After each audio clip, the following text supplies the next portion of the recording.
5, 4, 3, 2, 1, 0.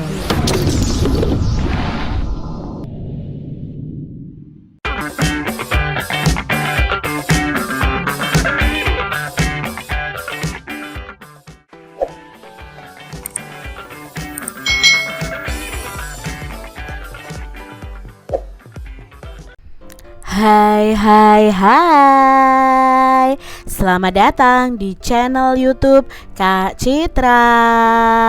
Apa kabarnya adik-adik semuanya? Kak Citra berharap kalian dalam keadaan yang baik, sehat, dan siap untuk belajar ya. Hari ini kita akan belajar bersama-sama untuk mata pelajaran tematik kelas 3. Kita belajar di tema 8, Praja Muda Karana, subtema 2, Aku Anak Mandiri, pembelajaran yang ketiga. Mari adik-adik kita belajar dengan penuh semangat ya. Adik-adik pramuka yang hebat, mari kita baca bacaan mandiri mengerjakan pekerjaan rumah. Udin anggota pramuka yang rajin dan mandiri. Udin selalu merapikan kamar tidur sendiri. Udin mengerjakan pekerjaan rumah secara mandiri. Udin juga menyiapkan peralatan sekolah secara mandiri. Udin juga rajin loh membantu orang tua. Udin sudah dapat membersihkan rumah. Udin juga suka membantu pekerjaan ibu di dapur. Udin juga sudah dapat menjahit atribut pramuka dengan bantuan ibu. Udin ini cakap dan mandiri melakukan berbagai kegiatan. Adik-adik tiru ya sikap dan kemandirian dari Udin ini adik-adik. Jadi apa-apa dikerjakan sendiri ya. Mungkin ada beberapa hal yang harus dibantu orang tua, tetapi apa yang bisa kalian kerjakan sendiri, kalian kerjakan sendiri. Nah, Udin mendapat tanda khusus karena cakap dalam berbagai bidang adik-adik. Tanda itu namanya adalah tanda kecakapan khusus, merupakan salah satu tanda pengenal pramuka. Selain tanda khusus, ada juga tanda umum adik-adik. Tanda umum digunakan oleh seluruh anggota pramuka. Tanda umum ya, tanda umum pramuka itu misalnya tanda tutup kepala, tanda pelantikan, setangan leher, tanda harian, lalu tanda pandu dunia atau tanda pramuka sedunia. Adik-adik pramuka yang hebat, ada berbagai macam tanda kecakapan khusus. Nah, tanda kecakapan khusus wajib 10 buah adik-adik. Berikut ini adalah 10 tanda kecakapan khusus. Ya, ini adalah tanda kecakapan khusus yang diberikan untuk menambah semangat anggota pramuka. Nah, tanda kecakapan khusus ini bertujuan untuk melatih keterampilan serta kemandirian dari pramuka. Jadi masing-masing tanda ini memiliki arti adik-adik. Misalnya yang ini adalah tanda P3K, berarti kalian itu sudah terampil memberikan pertolongan pertama pada kecelakaan. Misalnya kalau tanda ini, berarti kalian itu sudah bisa memasak ya. Itu tanda kecakapan khusus pada pramuka.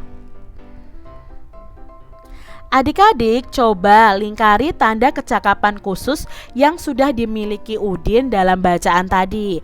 Nah, Udin tadi kan sudah pintar mengatur ruangan, berarti tanda kecakapan khusus yang dimiliki oleh Udin adalah yang ini adik-adik, yang merah ini. Lalu Udin juga bisa membantu orang tuanya memasak, berarti tanda kecakapan khususnya yang ini adik-adik ya. Lalu Udin tadi bisa menjahit tanda pramuka di bajunya dengan bantuan ibunya. Nah, berarti ini.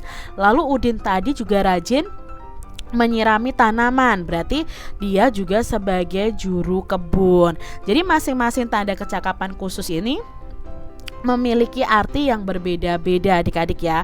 Misalnya kalau kamu gemar menabung, nanti mendapatkan tanda kecakapan khusus seperti ini. Misalnya seperti itu adik-adik ya. Nah, sekarang adik-adik Lingkari gambar yang termasuk tanda kecakapan khusus. Nah, yang termasuk dalam tanda kecakapan khusus adalah yang ini nih adik-adik ya. Ini adalah tanda kecakapan khusus. Ini bisa memasak, ini bisa menjahit, lalu ini gemar menabung. Lalu lingkari nih gambar yang termasuk tanda kecakapan umum. Nah, tanda kecakapan ini adalah tanda ini nih adik-adik ya. Ini adalah tanda di bagian topi ya, topi pramuka siaga. Lalu ini tanda pelantikan. Ini juga tanda kecakapan umum. Lalu ini adalah tanda barung. Ini juga tanda kecakapan umum. Adik-adik yang hebat, sekarang perhatikan nih gambar Siti berikut ini. Jelaskan tanda pengenal pramuka yang dimiliki oleh Siti. Jelaskan pula kecakapan khusus yang dimiliki oleh Siti. Nah, tanda kecakapan khusus diantaranya ada tanda menjahit ya, tanda menabung, tanda memasak ya adik-adik ya ini ya. Lalu tanda kecakapan umum diantaranya tanda tutup kepala, lalu tangan leher, tanda pelantikan ya, tanda barung, lalu ini adalah tanda pandu dunia. Itu termasuk dalam kecakapan umum. Adik-adik pramuka yang hebat, bentuk dan tingkatan tanda kecakapan khusus setiap kelompok pramuka itu berbeda. Nah, untuk pramuka siaga itu biasanya berbentuk segitiga dalam segitiga terbalik seperti ini ya, dan hanya ada satu tingkatan. Nah, untuk pramuka penggalang itu ada 3 tingkatan dengan bentuk yang berbeda. Jadi kalau tingkat purwa itu berbentuk lingkaran, tingkat madya itu berbentuk persegi, dan tingkat utama itu berbentuk segi 5. Nah, ini adalah contoh gambar TKK atau tanda kecakapan khusus untuk menabung sesuai tingkatannya. Ini pramuka siaga, seperti adik-adik saat ini pramuka siaga. Lalu ini pramuka penggalang. Nah, pramuka penggalang itu ada 3 tingkatan, ada purwa, ada madya, dan ada tingkat utama. Adik-adik yang hebat, masih ingatkah kalian dengan bentuk bangun datar? Nah, apakah kalian tahu sifat-sifat bangun datar? Nah, perhatikan nih gambar persegi berikut ini adik-adik. Nah, di sini ada 3 persegi yang berukuran berbeda-beda ya. Ikuti kegiatan berikut untuk mengetahui sifat persegi. Adik-adik gambar dulu 3 persegi, lalu kalian potong nih adik-adik persegi kalian. Lalu siapkan tali untuk mengukur sisi atau garis tepi dari masing-masing persegi. Lalu siapkan pula pojok siku-siku yang terbuat dari potongan kertas. Nah, langkah yang pertama kita akan lakukan di persegi yang pertama. Nah, persegi yang pertama kita beri nama persegi ABCD ya adik-adik ya. Nah, kalian ukur nih sisi AB menggunakan tali. Lalu potong tali itu ya sesuai dengan panjangnya AB. Lalu BC juga begitu, CD juga begitu, DA juga begitu. Ukur dengan tali lalu potong talinya. Nah, setelah itu kalian sejajarkan nih talinya adik-adik ya. Kalian sejajarkan di sini. Apakah tali AB, BC, CD dan DA itu panjangnya sama? Nah, apa yang kalian temukan? Ternyata panjang sisi dari tali AB itu sama dengan panjang sisi tali BC, sama dengan panjang tali CD, dan sama dengan panjang tali DA adik-adik. Itu dari persegi yang pertama. Lalu sekarang itu dari sisinya.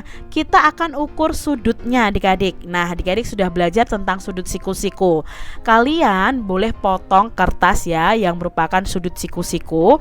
Lalu kalian ukur nih ya. Sudut ini ya, sudut B, sudut A, sudut C, sudut D. Apakah ukurannya nanti sama ya? Ternyata apa yang kalian temukan? Besar sudut A itu sama dengan sudut B, sama dengan sudut C, sama dengan sudut D.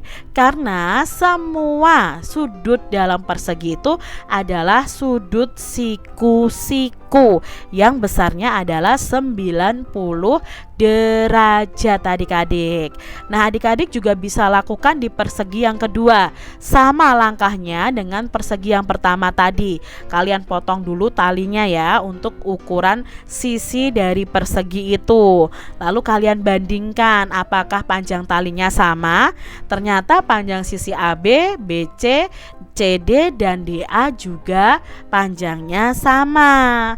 Lalu kalian ukur nih sudutnya adik-adik, apakah sama?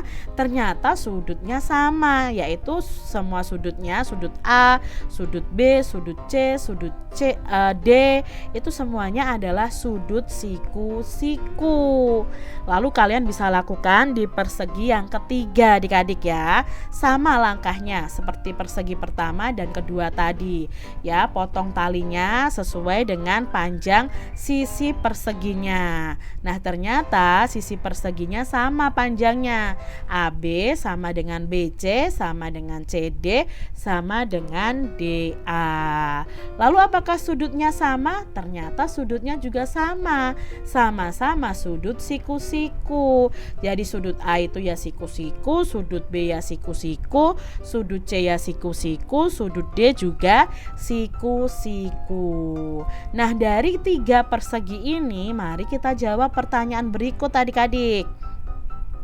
Apakah persegi itu merupakan bangun segi 4? Ya adik-adik, persegi itu adalah bangun segi 4 karena memiliki 4 sisi dan memiliki 4 sudut. Berikutnya nih adik-adik, bagaimana ukuran panjang sisinya? Setelah kita tadi potong tali-tali sesuai dengan panjang sisinya, keempat sisi dari persegi panjang ini dari persegi ini ternyata sama panjang adik-adik. Sisinya ini sama panjang. Berikutnya adik-adik, bagaimana ukuran besar sudutnya? Nah, ukuran besar sudutnya itu juga sama besar, yaitu sama-sama sudut siku-siku atau sudut yang besarnya 90 derajat. Adik-adik yang hebat, pertanyaan berikutnya nih. Buatlah simpulan sifat persegi dari kegiatan tersebut. Nah, sifat perseginya apa di sini? Persegi adalah bangun segi 4 dengan keempat sisinya memiliki ukuran panjang yang sama dan memiliki 4 sudut dengan ukuran yang sama pula ya, yang besarnya juga sama, yaitu 90 derajat. Itu adalah kesimpulan dari kegiatan kita tadi adik-adik. Nah, adik-adik yang hebat, berikut ini adalah contoh tanda kecakapan khusus yang berbentuk persegi. Nah, tanda kecakapan khusus itu terdiri atas 5 bidang. Sikap bidang, setiap bidang itu memiliki warna khusus. Misalnya, bidang agama biasanya itu berwarna dasar kuning. Bidang patriotisme dan seni budaya biasanya berwarna dasar merah. Lalu bidang ketangkasan itu biasanya berwarna putih. Ya, bidang keterampilan dan teknik pembangunan itu berwarna dasar hijau. Sedangkan untuk bidang sosial itu berwarna dasar biru. Jadi masing-masing tanda kecakapan khusus itu memiliki arti masing-masing adik-adik. Kalian jadi harus tahu nih arti dari masing-masing warna. Nah, kemampuan menari tari daerah itu termasuk keterampilan khusus. Anggota pramuka yang dapat menarikan tari daerah dapat memperoleh tanda kecakapan khusus. Nah, tanda kecakapan khusus menari itu termasuk dalam kelompok bidang patriotisme dan seni budaya. Mari adik-adik kalian berlatih menari agar mendapatkan tanda kecakapan khusus. Nah, masih ingatkah kalian dengan tari tempurung kelapa? Ya, sudah kita pelajari sebelumnya. Mari kita ingat-ingat kembali tentang tarian tempurung kelapa. Adik-adik ikuti nih petunjuk berikut untuk berlatih menari tari tempurung. Yang pertama, tepukkan tangan ke depan dan ke bawah, belakang ya adik-adik ya. Tepukkan tangan sambil berjalan dalam barisan ya.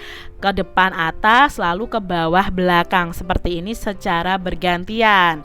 Setelah itu adik-adik, tepukkan tangan 2 kali ke sebelah kiri dan ke sebelah kanan. Tepukkan tangan secara bergantian sebanyak 4 kali. Berikutnya jalan ke kiri 2 langkah dan tepukkan 1 kali.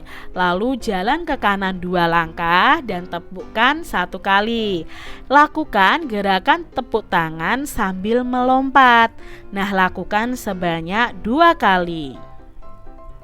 Setelah itu adik-adik, tepukkan tangan di sebelah kiri bawah. Tepukkan tangan di sebelah kanan bawah, lalu tepukkan tangan di sebelah kiri atas dan tepukkan tangan di sebelah kanan atas sambil mengangkat kaki kiri. Nah, lakukan sebanyak 2 kali. Jalan ke kiri 2 langkah dan tepuk tangan 1 kali. Lalu jalan ke kanan 2 langkah dan tepuk tangan 1 kali. Sambil melangkah, tengokkan kepala ke kiri dan ke kanan secara bergantian. Nah, lakukan sebanyak 2 kali. Nah, seperti ini ya adik-adik ya gambarnya. Kalian bisa tirukan. Tepukkan tangan ke depan, atas, dan ke belakang bawah. Lalu tepuk tangan dilakukan sambil berjalan membentuk lingkaran seperti ini. Lalu dengan gerakan yang sama berjalanlah keluar meninggalkan tempat menari. Nah, itu tadi adik-adik ya, tari dengan menggunakan tempurung kelapa. Kalian bisa mencari video menari dengan tempurung kelapa di channel YouTube ya. Jadi kalian bisa cari, kalian bisa praktekkan bersama dengan teman-teman kalian. Demikian tadi adik-adik pembahasan kita di tema 8 subtema 2 pembelajaran yang ketiga. Semoga video pembelajaran ini bermanfaat ya untuk adik-adik semuanya. Dan sampai jumpa lagi di video pembelajaran Kak Citra selanjutnya. Tuhan memberkati. Jangan lupa tekan tombol subscribe, lalu tekan loncengnya, tekan juga tombol like, lalu share ke media sosial kalian. Jangan lupa untuk ikuti media sosial Kak Citra. Terima kasih.